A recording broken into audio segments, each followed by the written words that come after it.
Hey, what's going on? So I know this isn't the typical video that you guys are about to watch, but what we're going to do is we're going to break down an actual deal analysis of a commercial deal. It's actually a triplex and a 5-unit that we're looking at purchasing together. We just got finished walking it.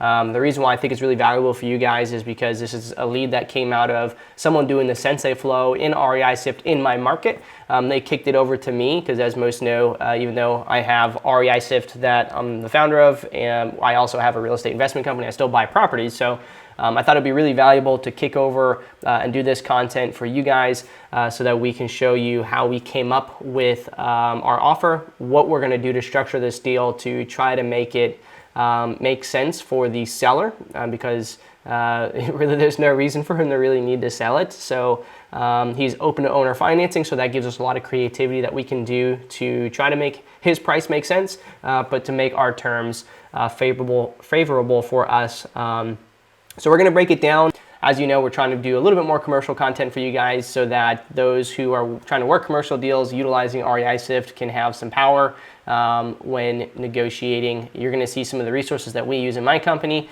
such as the offer calculator, which I got from a good friend of mine, actually, that does a lot of commercial deals, and all that other stuff. So enjoy the video, and hopefully we can do some more content like this for the REISift community, some really raw, live, actual deal analysis. So thank you guys so much. Hopefully you enjoyed the video. So what we're going to do is we're going to do some breaking down.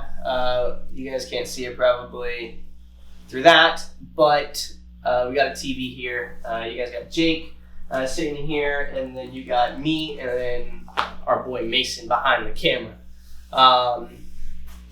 Commercial deals are kind of a pain sometimes to analyze, but it's easier with the more information you have. So the more information you have, the better in terms of what the cap rate of the local market is a really good very beginning stage to have to be able to come up with what the value of the property is. How you get that is going to be calling around to some of your commercial brokers in the area and to say, hey, what's my cap rate in the local area? Once you have that, then we can start reverse engineering back to figure out what it is that we want to make an offer based off of. Because just because the local market cap is, say, like in our market, it's about 7%, right?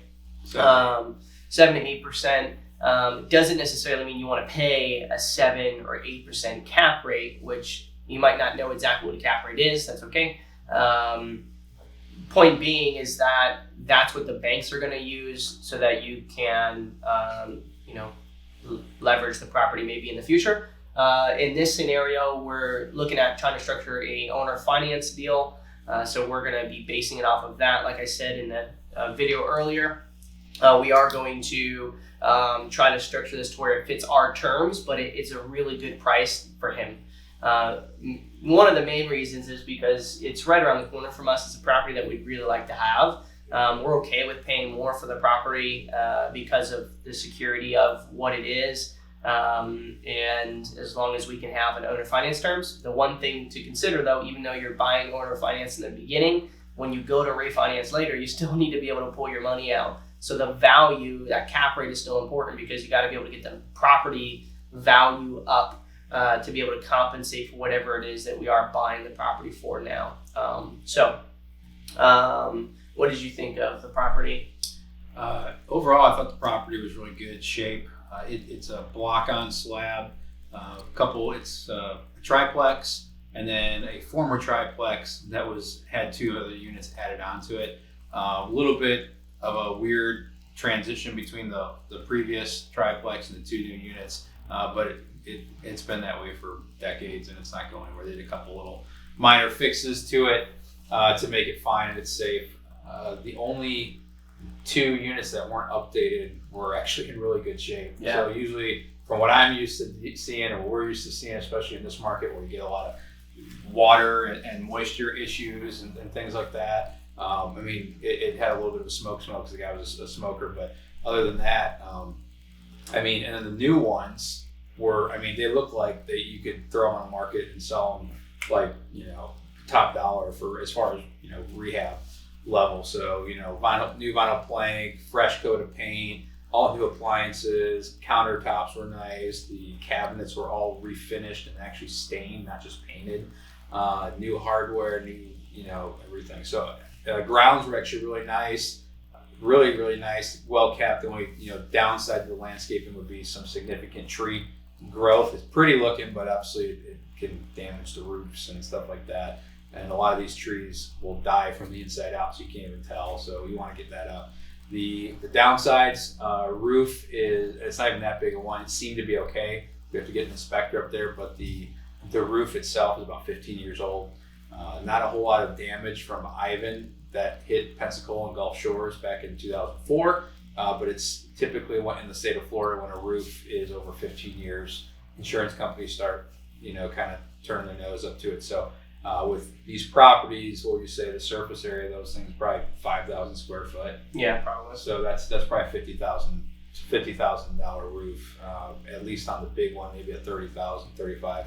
So that's a big capital expenditure that normally you have about 20 plus years to save up for, but we're kind of hitting that tail end. So that's going to have to be an upfront thing that we're going to have to maybe not pay right away. We're going to have to front load that CapEx account and then put even more over time. So we can do repairs and things like that. It's going to depend on the lender really as far as what they'll accept. But overall, it looked pretty good. The one thing we noticed, we're just talking about conditions. As far as condition, I was very impressed. Yeah. Put it that way. And I did take some video on my phone. We'll at least show you guys, a little bit. I didn't do too much just because I was having conversations. But you at least get an idea of what we're talking about as far as what the external looks like. Some of the things for me, a lot of concrete washout. So there's definitely some stuff there. But I did watch around the base of the structure. So anytime you see there, a lot of concrete walkways and stuff like that are cracking and everything, you want to take a look at the structure itself and see if it's the fact that, okay, maybe the erosion happened underneath the concrete and that's what caused the cracking, or was it because the actual earth, shifted and caused cracking on the structure itself. But I didn't see any structural damage from my eyes. So it's all pretty much just washout from rain and everything else in the concrete, which is no big deal at all. Other than that, some WDO stuff, which is wood destroying organisms. So anytime that you see, lumber that's rotten or things like that, those are pretty cheap fixes. The other big benefit of this structure is that it's only 500 square feet per apartment roughly. So to rehab one of these things from bottom to top is maybe 10, 15 grand. It's really, really cheap. Get in there, paint, the flooring itself would only cost freaking $700 if that. And so really, really cheap turnarounds, which is really nice. So as far as the structure itself, once you get those capital expenditures, which is what CapEx stands for, it's really, really nice turnarounds.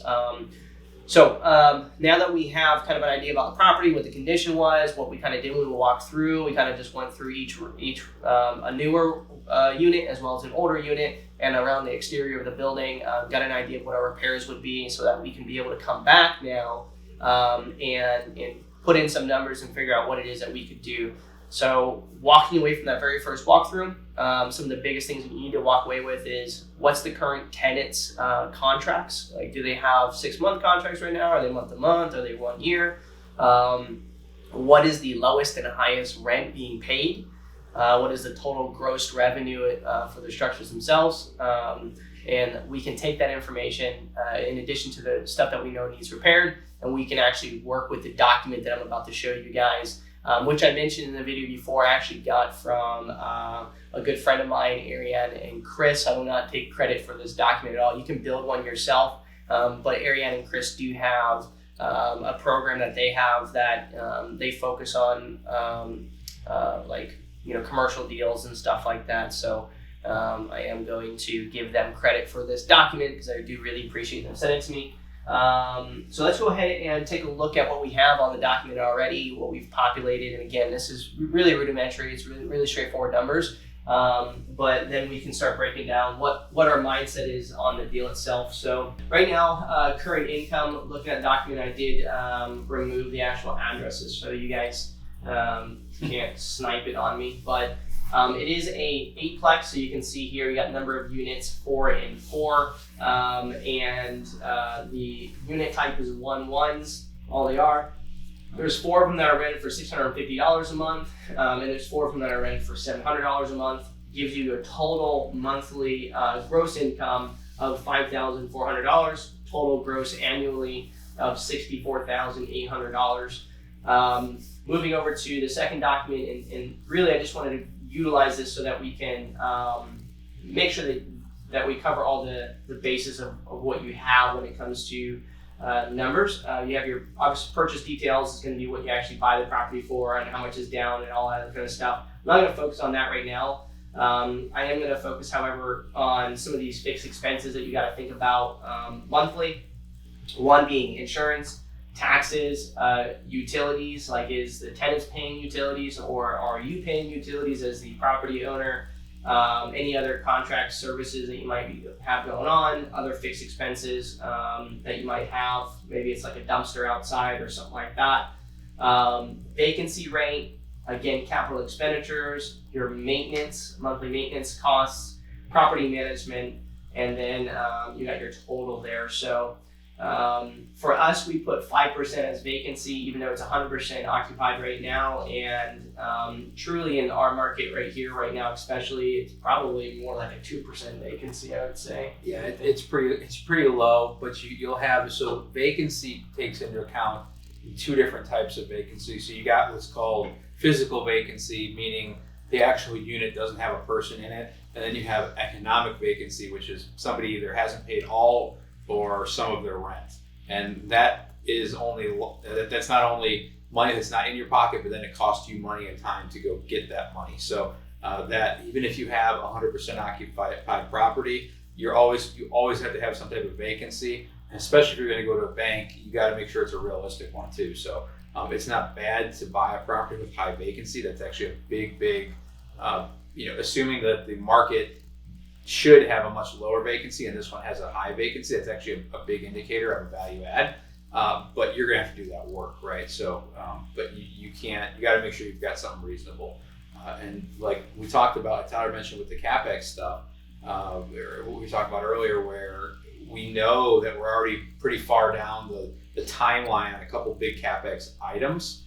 Thankfully, this doesn't have like individual AC units. It's got small little like heat cool things, but they're super cheap. But like, those go bad every 15, 20 years or so. You got water heaters, everything's smaller at 500 square foot a piece. But that roof, so it might be average, it might be paying for perpetuity, that 5% CapEx. But we're gonna have to really front load probably 20 times that when we start and buy the property, as well as the insurance. We're gonna have to pay that insurance up front. So, especially because we're talking about doing it in owner finance. So we have to pay that year one. And so that $300 is actually in arrears for the following year. So that actually starts the following year. So we're having to put that aside for later. And then we have to come. So that actually adds to your closing costs. So a lot of people, just like in residential, don't think about all the closing costs for commercial, and they can be significantly higher, right? It's not a bad thing. It just means you got to take all those into account. Yeah. So basically, to summarize, and some of the things you did talk about that's really important to walk away with is that when it comes to vacancy, it's not just the fact that you have lack of occupancy. There's also there's the vacancy effect of them not paying rent, right? So look at vacancy as the ability not to receive income rather than maybe what the literal term of vacancy is. And then when it comes to these capital expenditures and these numbers that we're looking at here, these are the fixed of what you're going to reserve monthly for the property moving forward after that initial contribution to get the property up to standard. So as you'll see, we'll end up putting a number in for what we assume is going to be the cash we're going to have to bring to the table, not only for closing, but then also for repairs. And that's what ultimately affects your cash on cash return. Is because we're going to have all that cash into it, and that's going to increase the value of the property, plus the increase in rents ultimately makes it to where we can hopefully then refinance and pull out that initial cash investment so that moving forward you have 100% up to par property, and you can put away this 5 or 10% a month so that moving forward maybe you only need to repair something every 3 to 6 months and that money's already there. One of the ways that you can get if you're not really sure what percentage to use, is you can add up all of the capital expenditure items like the fridges and all that kind of stuff inside the units, figure out what it would cost for one of those to be purchased, and then basically just divide the value of that item by 5 years. And it might be, let's say, $25 a month. So then $25 per unit a month would be a good average, and then just do the division on that. So something like that. It's something that a lot of people do with like lower income, like single family units. If you got a fridge or a stove or something like that, instead of like putting away 5%, which might be $200 or let's say $50 a month, you can buy a used washer and for let's say $200. You don't need to put away $50 every month for a whole year. You might only need to put like $5 away because you're going to need to buy that in the next 12 months. Okay, so all right. So looking at the total fixed expenses here, these are the numbers I think we're actually going to use here. Insurance, we don't have a quote on yet, but you want to actually get a quote and estimate. But do you have like a percentage that would make sense for insurance to be able to get an estimate? It's relative to the property, the type that you're buying. So you buy a mobile home park. Let's say you bought one that you don't own the home, so it's mostly lot rent. If you just own the infrastructure and the dirt, you're pretty much just going to need liability insurance. So you could have 100-something units and only need liability and then loss of rent. So if a hurricane or a tornado went through, like a tornado in the trailer park, right? We go through and took some out. If those are gone and you can't rent them, or there's nothing there, you actually are covered for either a year or 2 years. So that one's going to be, even though it's 100 units, you could be paying the same for that as this 8 unit, right? It depends on what you're insuring. So the good thing about this one in particular is that it's block on slab. It's been there for 100 or 60 years or whatever, and it's withstood the test of time. So, and it's not in a high threat area. As far as percentage wise, it's kind of hard to go off of. It's really just best to get a quote. Just call. I wouldn't go off a percentage. That's not something like property management. You go off of between 6 to 10%. That's a pretty fair number depending on how big the bigger your property gets, the cheaper or the lower percentage is going to be, because it's a economy of scale. But like for this one, we'd probably be looking at about a 10%. But I wouldn't throw that into insurance.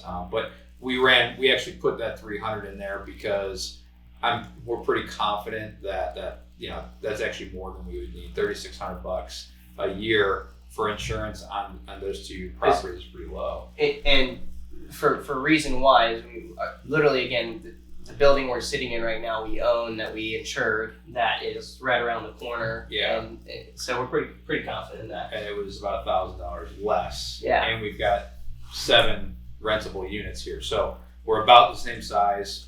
This one is more modern, has up more, or is, I shouldn't say more modern, it's about the same age, a little bit old, a little bit younger, but and it's commercial, which carries a higher insurance rating as well. So that one, we're pretty confident. We probably went too high, but it's always best to go high. And if you're a commercial guy or you're trying to find property, keep this in mind. The big thing we push out is we undersell, we overperform, right? So undersell this thing, put the worst case scenario in every column, and if it's still a deal, then go in there, and then when you do things, you're going to be happily surprised instead of disappointed that you did the numbers wrong. So that's the best way to do it. Perfect. Yeah.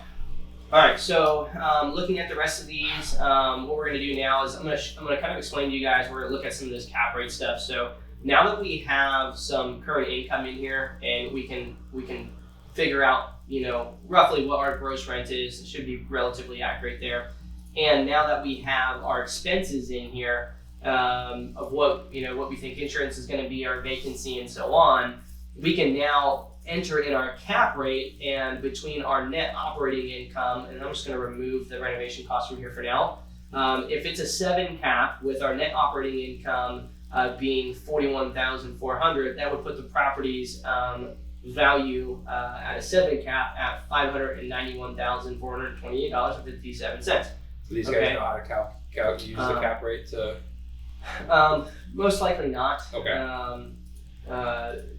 We can do that in a different video. Yeah, probably what we can do is a separate video on what exactly how you come up with cap rate. But just know that your cap rate is only going to be one of the things that is pretty annoying to me is when I see a deal being pushed out that's a single family residence and it's like the cap rate's at like a 17%.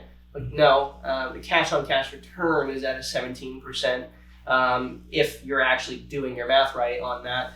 A cap rate is only used for commercial properties. Okay, it's not anything you're ever going to use on a single family residence. And the reason being is because commercial properties have the ability to be a lot more diverse. It could be, rentals. It could be, it could be a shopping center. I mean, there's a lot of things. So it's solely, based off of what income it's making. So it enables the banks to have one standardized metric to be able to leverage and utilize.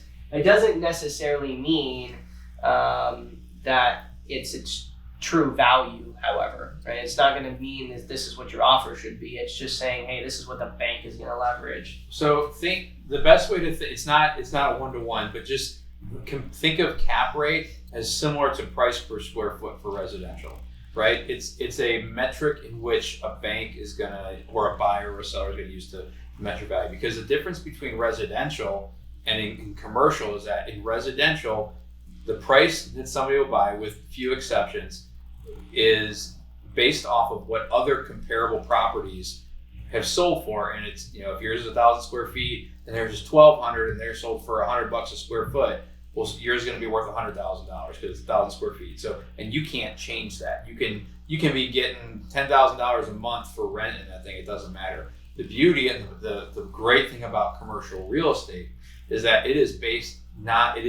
very limited on the amount that it's based off of somebody else's performance. Now, the cap rate is kind of a local market, like what something is in a certain class. It's also a certain type. So you have to compare that to, if we have an apartment complex, you don't compare that to mobile home parks or office space. You compare that to other apartment complexes that are of the same class. So if there's a really nice class B, class A, like the ones out on the island that are really nice, and you got waterfront views or whatever, nice amenities, pools and clubs and stuff like that. You can't compare that with this one that we're buying, which is nice and it's going to be a great rental, but it's a class C, C plus, maybe B minus. It's a C plus in like a B minus area, which is great. So that cap rate is kind of part of the value formula, which we'll do something on that in a little bit. But that is used to take your NOI, which we just kind of talked about, that line right below there, and you use that and the cap rate to determine your value. So the more you can change that net operating income in the positive, or change your total expenses in the negative, or do both. So if you can reduce expenses and increase revenue at the same time, that value goes way up, and it has nothing to do with anybody else. It has to do with your ability to increase rents, decrease expenses, and operating costs. So. Yeah, what's really cool about it is, as entrepreneurs, right? We look at, depending on what kind of entrepreneur you are, you look at businesses, right? And you look at how much money they're making and how much money they're spending, and commercial deals are no different than analyzing a business. It's like, okay, how much money does it make and how much money does it spend? So what is net profit? And that gives an evaluation depending on the industry of what that company is worth. So inside of our office here, like in this side of the office is 1,250 square foot. REISift sits in here, right? Me sitting in here doesn't affect what we make as a company. Like you could put another company in here and they could be making way less, but it doesn't change the value of our building, right, at all, because we're still going to charge the $13 a square foot. However, if you were to put a company in here that, or I guess it really doesn't matter about the company that's sitting here. The relation I was trying to make was in terms of companies that make more or less are going to be worth obviously more or less, and it's the same thing with commercial properties, right? Moving over back to here, we can see that with the current expenses, it puts the property roughly around $591,000 in value, and so. If we now go ahead and start looking at our purchase price, what we placed in here is we've started trying to figure out, okay, how can we structure this deal to where it makes sense for the seller, right? But also for us. So how we've approached this, because we know the seller is going to want as much as possible, much like any seller, is we've approached it from the perspective of how much do we need to make net income while the property is currently only making this much, because we know that these rents should be closer to $850 or $900 a month. Okay, so if we know they're supposed to be around there, and we're doing owner finance, what we've decided is that, well, we're okay with making practically nothing in the basis of the time that it takes us to get those rents up, because once that turns around and we increase all the rents, now we're going to actually, essentially, increase that drastically. Hey, Tyler, let's show them what the value would be if it was performing, because that determines what we can pay for it. And then what we do is we build the the owner finance product or offer that we push out to him. This is a little bit about this seller. Is the old guy, 75, right? Something like that. Yeah. Nice guy, but he doesn't want to pay taxes. Now, if he was really smart, he would have just done a cash out refi, take all the cash tax free, and not to pay any taxes and have it and still have the asset. But he wants to get rid of it, which is fine. So we got to figure out what it could be worth, because like if you see right now, that based off of what we've done, we're looking at about a 700, let's call it 750 to be safe. It's worth about 750 in this current market. Current trends does not indicate future performance. Could go down. Real estate market does go up and down. It trends up over time, but 750K. So if we go under on an owner finance, even if we get some stupid awesome rate with like 0% and like 0% down, but we pay 800 something for it, we're not going to be able to refi out in a couple of years, and then we're not going to be able to pay that balloon, and then everything we put into it we could lose because we can't refi, and that seller is going to call our note due. So we got to make sure that we can. That basically puts the most we can do. So because they can't see what. Oh, they can't. Okay, sorry. So until we switch the screen over to here. So okay. So what he's saying is that at a 7 cap, once we increase the rents to 850 for the 8 doors, the future value would be roughly 775,000. Let's just say at the same expense ratio that we had earlier. So essentially, if we can make our offer closer to what future value would be, and then make these adjustments from the time that we are under owner finance and refinance, then we're all set. The only thing we got to watch out for is the refi, making sure that, hey, and I can actually look at that here. If the value is 771,000 and we get a 75% refinance on loan to value at a 25 year amortization at a 4.5%, we would be able to refinance out 578,000 from the property. So if we're in it for more than that, then essentially it's going to be out of pocket. Right. Yeah. Yeah. Exactly. We could buy it from this guy for 700, 750. So let's say 775 now. We're not going to do that, but we could, because if we went to a bank with this property, right, then it was worth 775. We would still have to come with 25%. So we either have to come with more now or more later, right? So, or we don't come to anything and we're able to buy it for, if you were able to see his screen, 578,000, which is the 25 or 75% of that value. So if we can get in at 578,000 or less, right, we should, and that's current value. So in the future, it could be worth more. We're going to make a little bit of assumption that it will, but we don't even have to, because as long as it doesn't go down considerably, we can pull all of our money out. So we really should be okay.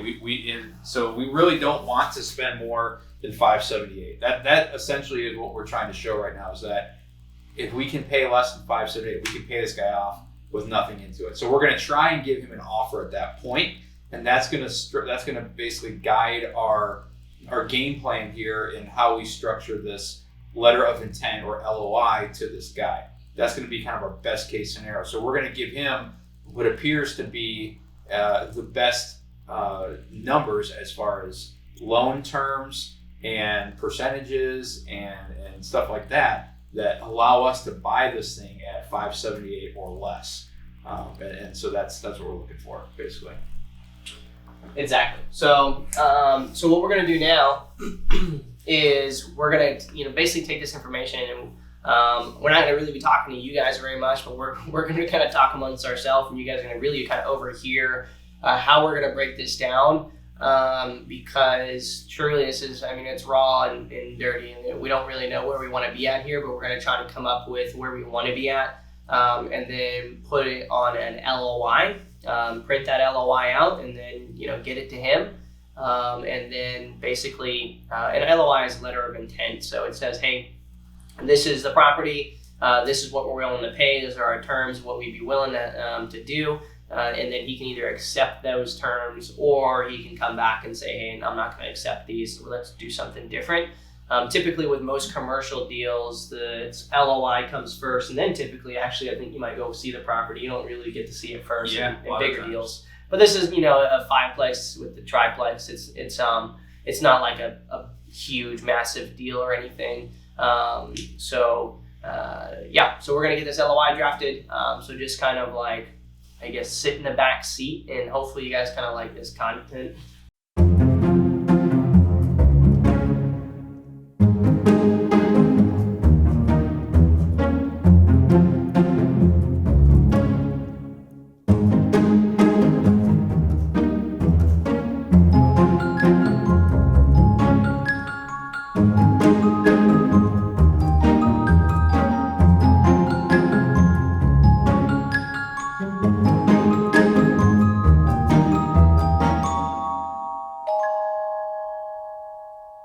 All right, so we just finished working some numbers. We came up with two different offers. One is basically a term that is a full 30-year seller finance, and the second one is with a balloon. So Jake's got his paper. We printed it out, so just so you guys can see, if you want to show, it's on one single paper.